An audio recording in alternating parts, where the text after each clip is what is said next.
या कुछ चीज जो आगे से नहीं हो सकता है वो पीछे से हो सकता है, या दूसरे किसी खिड़की से, दरवाजे से, ऊपर से, नीचे से हो सकता है। मतलब कहने का मतलब इतना है कि अगर कोई एक रास्ते से आपको सक्सेस नहीं मिल रही है तो इसका मतलब ये नहीं है कि दूसरे रास्ते से सक्सेस नहीं मिलेगी। किसी एक क्षेत्र में अगर आप कामयाब नहीं हुए हो तो इसका मतलब ये नहीं कि दूसरे क्षेत्र में भी आप कामयाब नहीं रहोगे, आप हो सकते। महाभारत में बहुत सारी कथाएं हैं और उन कथाओं के माध्यम से हमें बहुत सारी शिक्षाएं दी गई हैं एक्चुअली, जिसमें से एक कथा है जिसमें, या एक पार्ट है महाभारत का जिसमें श्री कृष्ण भगवान जरासंध से लड़ाई करते हैं। 16 बार लड़ाई करते हैं लेकिन जरासंध को मार नहीं पाते। जरासंध 16 बार लड़ाई करता है लेकिन श्री कृष्ण भगवान ना तो उसको मार पाते हैं ना उसका कुछ बिगाड़ पाते हैं। जरासंध हार जाता है लेकिन उसको मार नहीं पाते, तो क्योंकि जरासंध अजय था, अमर था, तो श्री कृष्ण भगवान उसको मारने में नाकामयाब हो गए थे। तो श्री कृष्ण भगवान ने जब ये देखा कि जब मैंने आगे से, अंग्रेजी में उसको फॉरवर्ड इंटीग्रेशन बोलते हैं, कि आगे से अगर आपने उसको युद्ध किया और आगे से श्री कृष्ण भगवान ने देख लिया कि मैं 16 बार लड़ चुका हूं लेकिन 16 बार इसको मार नहीं पाया, इसकी सेना को मार दी, सारी की सारी सेना खत्म कर दी, ठीक है, लेकिन उसको खत्म नहीं कर पाया, मैं उसको मार नहीं सका, असंभव रहा। दूसरा, तो फिर उन्होंने क्या किया, बैकवर्ड इंटीग्रेशन, एक दूसरा प्लान बनाया, या कुछ चीज जो आगे से नहीं हो सकता है वो पीछे से हो सकता है, या दूसरे किसी खिड़की से, दरवाजे से, ऊपर से, नीचे से हो सकता है।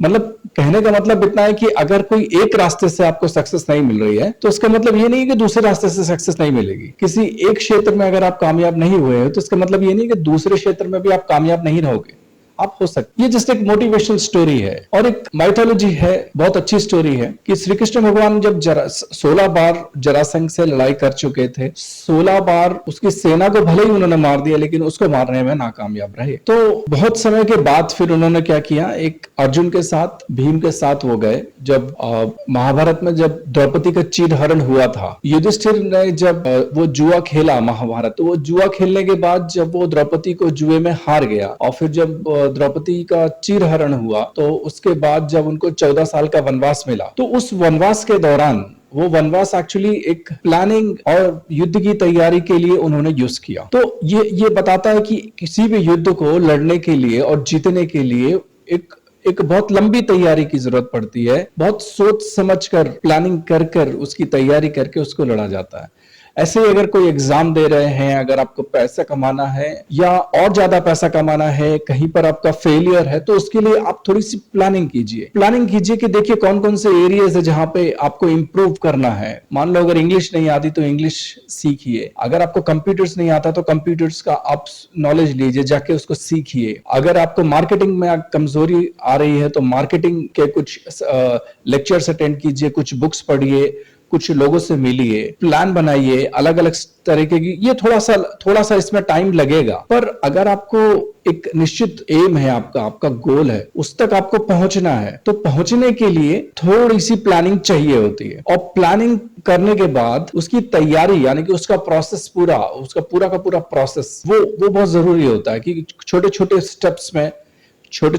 स्टेप्स में आप उसको डिवाइड कर दीजिए। और डिवाइड करके, जैसे फॉर एग्जांपल अगर आपको अहमदाबाद से दिल्ली जाना है, फॉर एग्जांपल दिल्ली जाना आपका लक्ष्य है, तो सीधे अहमदाबाद से तो आप दिल्ली नहीं जा सकते हैं, तो आप ऐसा कर सकते हैं कि पहले आप यहां से अजमेर चले जाइए, अजमेर से फिर जयपुर चले जाइए और जयपुर से फिर दिल्ली चले, तो उसको बोलते हैं छोटे छोटे स्टेप्स में। तो और जैसे जैसे आप स्टेशन पर पहुंचेंगे आपको एक कॉन्फिडेंस भी जनरेट होगा, एक आपका जो विल पावर है उसमें भी एक एडिशन होगा, यानी कि उसका भी आपका विल पावर भी बहुत बढ़ेगा कि नहीं भाई, मैंने मेरे एक लंबे प्लान जो मैंने बनाया था उसका फर्स्ट स्टेज क्रॉस कर लिया, सेकंड स्टेज क्रॉस कर लिया, थर्ड स्टेज क्रॉस कर लिया, अब मेरा फोर्थ स्टेज का काम बाकी है। तो इस प्रकार अलग अलग स्टेजेस में काम डिवाइड कर सकते। तो पांडव्स ने वो 14 साल शक्ति अर्जित करने में लगाए और उन 14 सालों के दौरान ही, उसमें ही एक समय आता है जब भगवान श्री कृष्ण अर्जुन से और युधिष्ठिर से कहते हैं कि अगर कभी आगे जाके युद्ध हुआ, जिस युद्ध की हम तैयारी कर रहे हैं, तो उस युद्ध में अगर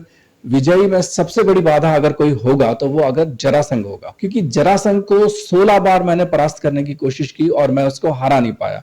जब स्वयं श्री कृष्ण भगवान उसको परास्त नहीं कर पाए तो बाकी सब उसको कैसे परास्त कर सकते थे। तो उन्होंने पूछा कि भगवान, जब आप खुद नहीं उसको हरा सके, सामने से आपने जाके लड़ाई, तो अब आप कैसे है, उसको कैसे हैंडल करेंगे? श्री कृष्ण भगवान ने बोला कि ऐसा है कि सामने के युद्ध में मैं उसे नहीं हरा पाया, इसको बोलते हैं फ्रंटल बैटल। तो सामने के युद्ध में मैं उसको हरा नहीं सका क्योंकि सेना टू सेना बैटल थी। लेकिन ऐसा है कि अगर द्वंद्व युद्ध होगा, man to one person fighting अगर होगी, तो उसमें वो कुछ बात अलग होती है, वो ऑल टुगेदर डिफरेंट गेम होता है, उसमें कुछ भी हो सकता है, उसमें पॉसिबिलिटी है।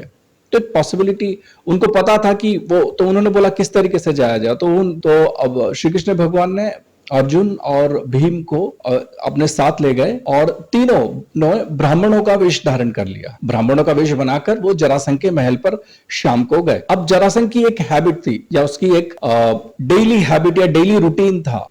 तो उसका डेली रूटीन ये था कि वो अगर उसके द्वार पर कोई ब्राह्मण भिक्षा मांगने आ जाए तो उसको मना नहीं करता था, चाहे कुछ भी हो, वो ब्राह्मण को मना नहीं करता था। तो इसीलिए मैनेजमेंट में बोलते हैं कि you should make good habits but sometimes habits can kill you. कि आप आदतें बनाइए, आदतें एक लिमिट तक अच्छी होती हैं और अच्छी आदतें एक लिमिट तक अच्छी होती हैं, पर कभी कभी क्या होता है कि आपकी आदतों का आधार बनाकर ही लोग आपको मार सकते हैं। ऐसा कहावत है मैनेजमेंट में, जो यहाँ पे सत्य हुआ। उन्होंने पहचाना कि उसकी एक हैबिट है, यानी कि उसकी एक आदत है। वो आदत ये है कि वो ब्राह्मण्स को कभी भी दान करने से मना नहीं करता था। तो उन्होंने चूज किया कि हम शाम को वहां जाएंगे और रात भर उसके महल में रुकेंगे और एनालाइज करेंगे पूरा महल का माहौल, पूरा आसपास का पूरा माहौल एनालाइज करेंगे और सिचुएशन एनालाइज करेंगे। उसके बाद फिर सुबह हम उससे लड़ाई करके फिर उसको मारेंगे। तो उसी पूरा प्लानिंग के अनुसार श्री कृष्ण भगवान भीम और अर्जुन को लेकर जरासंध के यहाँ शाम को चले गए। उसके महल पर वो पहुंचे और महल पर जैसे ही वो जरासंध को पता चला कि कोई ब्राह्मण उसके महल पर आया है, तो वो उसको भिक्षा देने के लिए आया। और श्री कृष्ण भगवान ने जरासंध को बोला, मेरे दोनों जो साथी हैं वो उनका मौन व्रत है, तो उनको क्या चाहिए भिक्षा में, ये आधी रात के बाद यानी कि 12 बजे के बाद ये वही बता सकते हैं, क्योंकि आधी रात के बाद उनका मौन व्रत खुलेगा।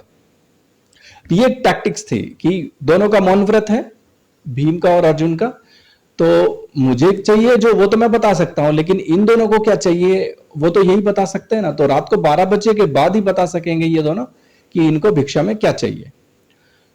तो जरासंध ने बोला कि ठीक है, तो ऐसा करो कि मैं तीनों का रात को 12 बजे आप यहाँ वेट करो, आराम करो, मेरे महल पे बहुत जगह है, आराम करो।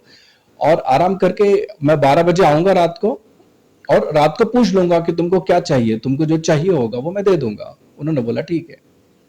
तो रात को 12 बजे जब जरासंध आया, तो जरासंध भी बहुत बड़ा राजा था, बहुत तपस्वी राजा था।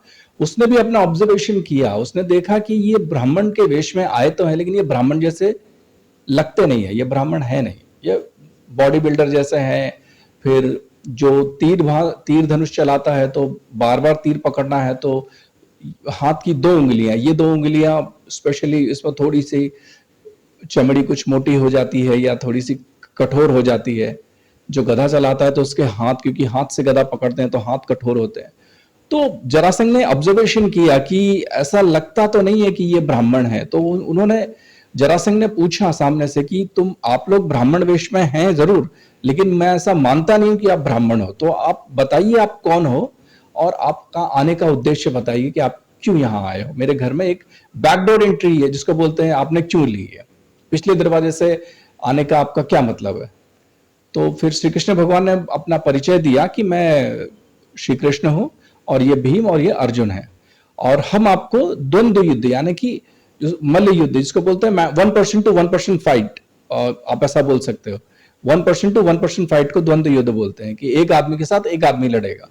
तो उन्होंने बोला कि तुम तीनों में से किसी एक के साथ, एक को चुन लो, उसके साथ तुम युद्ध कर लेना। बोला सुबह देखेंगे किसके साथ युद्ध करना है, अभी तो तुम आराम करो। सुबह हुई तो जरासंध ने भीम को चुना और भीम के साथ फिर उसने लड़ाई की। और भीम क्योंकि परम शक्तिशाली था, तो उसने श्री कृष्ण भगवान के हिसाब से लड़ाई की, उनके आदेश अनुसार उसके 2 टुकड़े किए और उसको क्रॉस फेंक दिए, क्योंकि वो बार बार जुड़ जाता था। तो कहने का मतलब है वो कहानी तो फिर उस तरीके से खत्म हुई, जरासंध उस तरीके से फिर मारा गया। लेकिन एक अगर आपको एक टारगेट अचीव करना है और बार बार अगर वो आप प्रयास कर रहे हैं और वो टारगेट अगर आप अचीव नहीं कर पा रहे हैं या वो गोल अचीव नहीं कर पा रहे हैं, आप ये सोच रहे हैं वो हो नहीं पा रहा है जो आप सोच रहे हैं, तो हो सकता है कि आप सीधे तरीके से अगर आप उसका प्रयास कर रहे हैं, इसीलिए नहीं हो रहा है, अगर आप दूसरा कोई तरीका बदलेंगे या दूसरा रास्ता बदलेंगे उसी चीज को अचीव करने के लिए या उसी गोल को अचीव करने के लिए, तो मोस्ट पॉसिबली आप सक्सेसफुल हो जाएंगे। ये कहानी का कहने का अर्थ पूरा यही था कि बहुत डिफरेंट वेज होते हैं, there are different ways to reach one particular goal. बहुत सारे रास्ते जाते हैं एक ही गोल को अचीव करने के लिए, तो हमें सारे रास्ते अपनाने चाहिए। हाँ, अगर अगर आप गोल शिफ्ट कर देंगे तो फिर वो प्रॉब्लम है। इसीलिए बोलते हैं कि गोल शिफ्ट मत करो, पहले आपका जो गोल है यानी कि मेन जो बेसिक जो एम है वो आप डिसाइड कर लो। वो डिसाइड कर लो कि आपको इंग्लिश सीखनी है, कंप्यूटर सीखना है, डॉक्टर बनना है, इंजीनियर बनना है, बिजनेस करना है, दुकान खोलनी है, क्या करना है, पहले वो आपका गोल सेट कर लो। आपका गोल सेट हो गया, आपका टारगेट लॉक कर दो, और टारगेट लॉक करने के बाद फिर तैयारी करो कि आपकी इस रास्ते से देखते हैं, आप प्रयास कीजिए। अगर उस रास्ते से सक्सेसफुल नहीं हो पाते हैं आप, तो दूसरा रास्ता अपनाइए, तीसरा रास्ता अपनाइए। हो बहुत सारे रास्ते हैं। तो ये होता है कि अगर आप एक रास्ते से काम नहीं होता है तो दूसरे रास्ते से काम निश्चित रूप से होगा। Thank you.